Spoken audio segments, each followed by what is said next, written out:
നമസ്കാരം. മലയാളി വാർത്ത ഇൻസൈഡിലേക്ക് സ്വാഗതം. രാഹുൽ മാങ്കൂട്ടത്തിലെ മാത്രമല്ല UDFന്റെ ആകെ ഇമേജ് തകർന്ന അവസ്ഥയിലാണ് കാര്യങ്ങൾ ഇപ്പോഴുള്ളത്. ഇതിൽ തെരഞ്ഞെടുപ്പിന് ഇനി വെറും വിരലിൽ എണ്ണാവുന്ന ദിവസങ്ങൾ മാത്രമാണ്.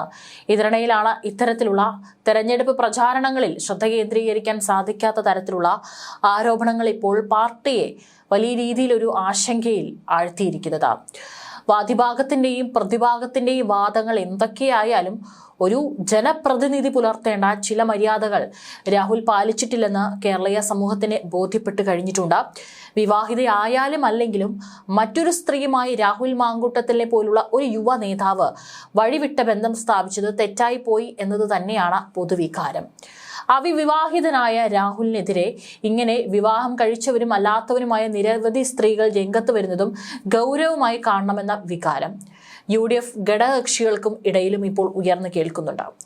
ഈ ഒരു സമയത്ത് അനുകൂലിച്ചും പ്രതികൂലിച്ചും ചർച്ചകളായും പോസ്റ്റുകളായും കുറിപ്പുകളായും ട്രോളുകൾ കൊണ്ട് നിറയുകയാണ് സോഷ്യൽ മീഡിയ. ഈ യുവതിയെ കുറ്റപ്പെടുത്തിയും ധാരാളം പോസ്റ്റുകൾ കാണാൻ ഇടവരുന്നുണ്ട്. അതിനിടയിൽ ഇന്നലെ ഈ യുവതിയുടേതെന്ന് പറയുന്ന കല്യാണ ഫോട്ടോയും ചില സോഷ്യൽ മീഡിയ പേജുകളിൽ കൂടി പുറത്തു വന്നിട്ടുണ്ട്. ഒരു തരത്തിലും അതിനെ അംഗീകരിക്കാൻ സാധിക്കില്ല. ഇതിൽ ആരുടെ ഭാഗത്താണ് ശരി തെറ്റ് എന്നുള്ളത് മാത്രമല്ല, അതെല്ലാം കോടതിയാണ് തീരുമാനിക്കേണ്ടത്. വിചാരണ നേരിടട്ടെ, രണ്ടു കൂട്ടർക്കും തെളിവുകൾ അവരുടെ കയ്യിൽ കോടതിയിൽ സമർപ്പിക്കാനുണ്ടാകും. അതിന്റെ എല്ലാം അടിസ്ഥാനത്തിൽ കോടതിയാണ് തീരുമാനിക്കുക ഇതിൽ ആരുടെ ഭാഗത്താണ് ശരി, ആരുടെ ഭാഗത്താണ് തെറ്റ്, ഇതിൽ ആരാണ് ശിക്ഷിക്കപ്പെടേണ്ടത് എന്നുള്ളത്. അല്ലാത്ത പക്ഷം കോടതിയുടെ പരിഗണനയിലുള്ള അതും ഇത്തരത്തിൽ വളരെ ഗൗരവമേറിയ ഒരു വിഷയത്തിൽ ഒരു മാധ്യമ വിചാരണ ഈ സാഹചര്യത്തിൽ നടത്താൻ പാടുള്ളതാണോ? അതൊരു ചോദ്യമാണ്. ആരാണോ ഈ ചിത്രം പോസ്റ്റ് ചെയ്തിരിക്കുന്നത് അത് എത്രയും വേഗത്തിൽ ഡിലീറ്റ് ചെയ്യണം എന്നുള്ളത് തന്നെയാണ് പറയാനുള്ളത്. ഒരു തരത്തിലും നമ്മൾ ഇത്തരത്തിലൊരു ഇരയെ അപമാനിക്കാൻ പാടുള്ളതല്ല. അത് നമ്മുടെ ഒരു സമൂഹത്തിന് ചേർന്നതല്ല. അത് ഒരു രാഷ്ട്രീയ വൈരാഗ്യം തീർക്കാൻ വേണ്ടിയിട്ടാണെങ്കിലും ആരാണ് ഈ പോസ്റ്റ് പങ്കുവച്ചിട്ടുള്ളതെങ്കിൽ എത്രയും വേഗം തന്നെ അത് ഡിലീറ്റ് ചെയ്യേണ്ടതാണ്. രാഷ്ട്രീയക്കാരും ഇതിനെ പരമാവധി തിരഞ്ഞെടുപ്പ് സമയമായതുകൊണ്ടും മുതലെടുക്കുകയാണ് എന്നുള്ള കാര്യത്തിൽ യാതൊരു സംശയവുമില്ല. രക്തം തിളച്ച് ആവേശം കൂടുമ്പോഴും ചില കാര്യങ്ങൾ പറഞ്ഞു പോകുന്നത് പിന്നീട് അത് വലിയ ഒരു അബദ്ധമായി മാറാനും സാധ്യതയുണ്ട്. ഒരാളെ നമുക്ക് വിമർശിക്കാം, അവരുടെ ഭാഗത്ത് തെറ്റുണ്ടെങ്കിൽ നമുക്ക് അവരെ വിമർശിക്കാം. അതിനവിടെ അവരുടെ മോശം ചിത്രങ്ങളോ അല്ലെങ്കിൽ അവരെ വ്യക്തിഹത്യ ചെയ്യുന്നതോ അവരുടെ വീട്ടിലുള്ളവരെ മോശമായി സംസാരിക്കുകയോ അത്തരത്തിലുള്ള വാചകങ്ങളൊന്നും തന്നെ ഉപയോഗിക്കണമെന്നില്ല. കൃത്യമായി നല്ല ഭാഷയിൽ നമുക്കൊരാളെ വിമർശിക്കാനായിട്ട് സാധിക്കും. അത് അവർക്ക് കൊള്ളുന്ന രീതിയിൽ തന്നെ നല്ല ഭാഷയിൽ നമുക്ക് അവരെ വിമർശിക്കാനായിട്ട് സാധിക്കും. അങ്ങനെയാണ് ചെയ്യേണ്ടത്. ഏതായാലും ഇപ്പോൾ DYFI നേതാവായിട്ട് പങ്കുവെച്ച ഒരു പോസ്റ്റാണ് ഇപ്പോൾ ചില വിമർശനങ്ങൾക്ക് വഴിവെച്ചിരിക്കുന്നത്. ആ പോസ്റ്റ് കാണാനിടയായി.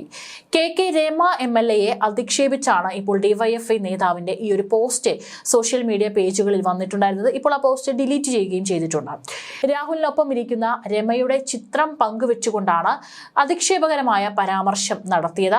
ഈ ഒരു ഫോട്ടോ പങ്കുവെച്ച് അതിന് താഴെ എഴുതിയത് ഇങ്ങനെയാണ്: ഇരയുടെ ഫോട്ടോ പബ്ലിക് ആക്കുന്നതിൽ വിഷമമുണ്ട്, എങ്കിലും ഇരയ്ക്കൊപ്പം നിന്നല്ലേ പറ്റൂ. രമയാണ് ആ 60 തികഞ്ഞ ആ ഒരു ഇര എന്നാണ് ഫേസ്ബുക്കിൽ കുറിച്ചിരിക്കുന്നത്. നമുക്കറിയാം, രാഹുൽ മാങ്കൂട്ടത്തിനെതിരെ ആദ്യഘട്ടത്തിൽ ആരോപണം ഉയർന്നു വന്നപ്പോൾ രാഹുൽ ഒരു പെൺകുട്ടിയെ മാത്രമല്ല നിരവധി പെൺകുട്ടികളെയും 60 കഴിഞ്ഞവരെയും കൊച്ചുകുട്ടികളെയും അടക്കം ഇത്തരത്തിൽ അവർക്കെതിരെയും മോശമായിട്ടുള്ള ചില കാര്യങ്ങൾ നടത്തിയിട്ടുണ്ട് എന്നൊക്കെ പറഞ്ഞുകൊണ്ട് പല ആരോപണങ്ങളും ഉയർന്നു വന്ന് നിൽക്കുന്നുണ്ടായിരുന്നു. അതൊക്കെ ശരിയോ തെറ്റോ അറിയില്ല. ഇത്തരത്തിൽ ആരോപണങ്ങൾ ഉയർന്നു വന്നിട്ടുണ്ട്. അതെല്ലാം മലയാളികൾ അടക്കം കണ്ടിട്ടുള്ളതായിരിക്കും.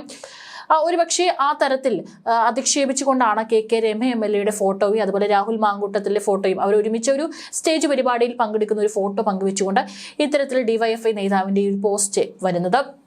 ഈ പോസ്റ്റ് ഇട്ടതും വളരെ തെറ്റ് തന്നെയാണ്. നേരത്തെ പറഞ്ഞതുപോലെ ഇരയുടെ ഫോട്ടോയും അത് ആരാണോ, ഏത് രാഷ്ട്രീയ പാർട്ടിയുടെ ഫേസ്ബുക്ക് പേജിൽ നിന്നാണോ വന്നിരിക്കുന്നത് അതും തെറ്റ് തന്നെയാണ്.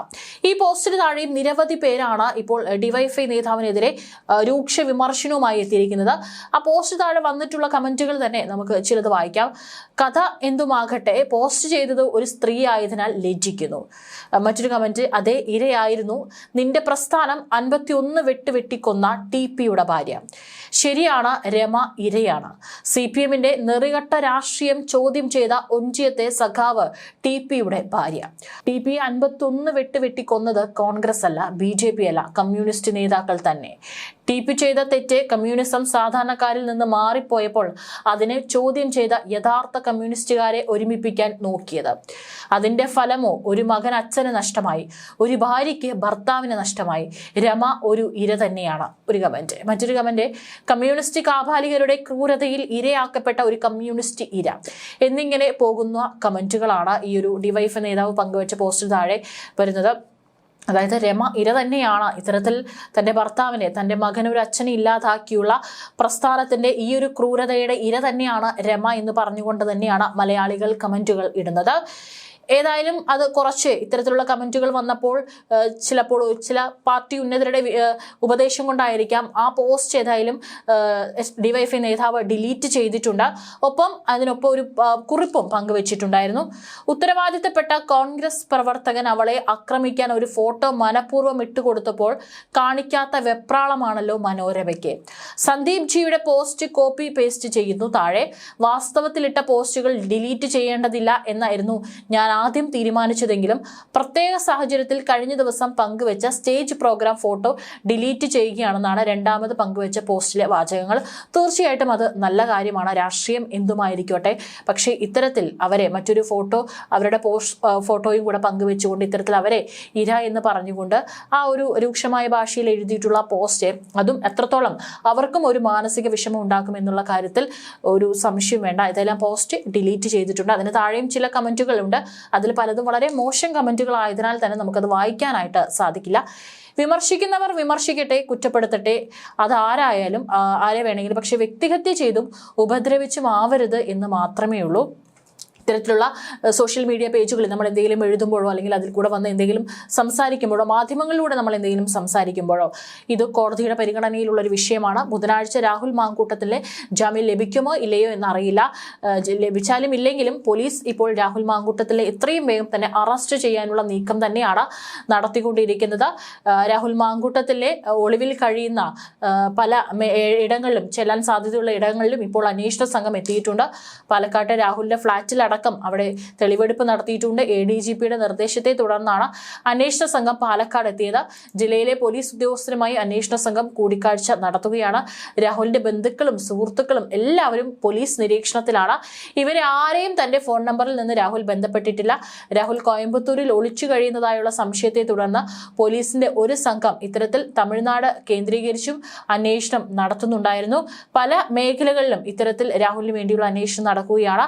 ഇതേസമയം മറ്റൊരു നീക്കമുണ്ടായിരിക്കുന്നത് KPCC ഡിജിറ്റൽ മീഡിയ സെല്ലിന്റെ തലപ്പത്ത് ചില അഴിച്ചുപണികൾ നടത്തിയിരിക്കുകയാണ്. വളരെ പെട്ടെന്നാണ് ഈ ഒരു നീക്കം നടന്നിരിക്കുന്നത്. അതായത് സെല്ലിന്റെ ചുമതല ഇപ്പോൾ എറണാകുളം MP ഹൈബി ഈഡന് നൽകിയിരിക്കുകയാണ്. കോൺഗ്രസ് ദേശീയ നേതൃത്വത്തിന്റേതാണ് തീരുമാനം. ഡിജിറ്റൽ മീഡിയ സെൽ ചെയർമാനായ VT ബൽറാമിനെ മാറ്റിയാണ് മറ്റൊരു വൈസ് പ്രസിഡന്റായ ഹൈബി ഈഡന് ചുമതല നൽകിയിരിക്കുന്നത്.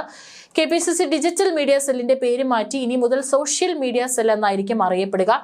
ദേശീയ തലത്തിലും മറ്റും സംസ്ഥാന ഘടകങ്ങളിലും സോഷ്യൽ മീഡിയ സെൽ എന്നാണ് അറിയപ്പെടുന്നത്. കേരളത്തിൽ മാത്രമായിരുന്നു ഇതുവരെ ഡിജിറ്റൽ മീഡിയ സെൽ എന്ന് അറിയപ്പെട്ടിരുന്നത്. പാർട്ടി ഇപ്പോൾ ഇത്തരത്തിലൊരു നീക്കം, അതായത് ഈ ഒരു സോഷ്യൽ മീഡിയ ഹാൻഡ്ലിങ്ങും വളരെ വേഗത്തിൽ തന്നെ മാറ്റിയിരിക്കുന്നതും എന്താണെന്നുള്ളതും കൃത്യമായിട്ട് അതിന് പിന്നിലും എന്തെങ്കിലും ഒരു ഉത്തരം കാണാനുള്ള സാധ്യതയുണ്ട്. ഇവിടെ ഇപ്പോൾ പാർട്ടി കോൺഗ്രസ് ആയതിനാൽ മഞ്ഞുമലയുടെ ഒരറ്റം ഉരുകിയാൽ തന്നെ പലതും പുറത്തു വരാനാണ് സാധ്യത. കോൺഗ്രസിലെ ഈ സംഭവ വികാസങ്ങൾ ഇടതുപക്ഷത്തെ സംബന്ധിച്ച് ഇപ്പോൾ വലിയൊരു ലോട്ടറിയാണ്.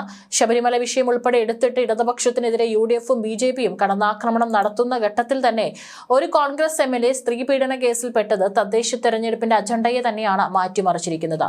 രാഹുൽ മാങ്കൂട്ടത്തിൽ ന്യായീകരിച്ച് കോൺഗ്രസ് മുഖപ്രസംഗം എഴുതിയത് നമ്മൾ ശ്രദ്ധിച്ചിട്ടുണ്ട്.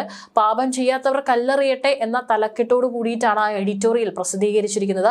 അതിൽ നിന്ന് തന്നെ രാഹുൽ മാങ്കൂട്ടത്തിലെ പാർട്ടിക്കുള്ളിൽ ഒരു സംഘം ആളുകളുടെ പൂർണ്ണ പിന്തുണയുണ്ട് എന്നുള്ള കാര്യത്തിൽ യാതൊരു സംശയവുമില്ല. ഇപ്പോഴും പറയാനുള്ളത് പാപം ചെയ്യാത്തവർ തന്നെ കല്ലെറിയട്ടെ. എല്ലാവരുടെ ഭാഗത്തും തെറ്റുകളും അതുപോലെ തന്നെ ശരികളും ഉണ്ടാകും. പക്ഷേ പാപം ചെയ്യാത്തവർ തന്നെ കല്ലെറിയട്ടെ. രാഹുൽ മാങ്കൂട്ടത്തിനെതിരെ അന്വേഷണം ഇപ്പോൾ വ്യാപകമായി നടക്കുകയാണ്. ഏത് നിമിഷം വേണമെങ്കിലും അറസ്റ്റ് ചെയ്യാനുള്ള സാധ്യതയുമുണ്ട്.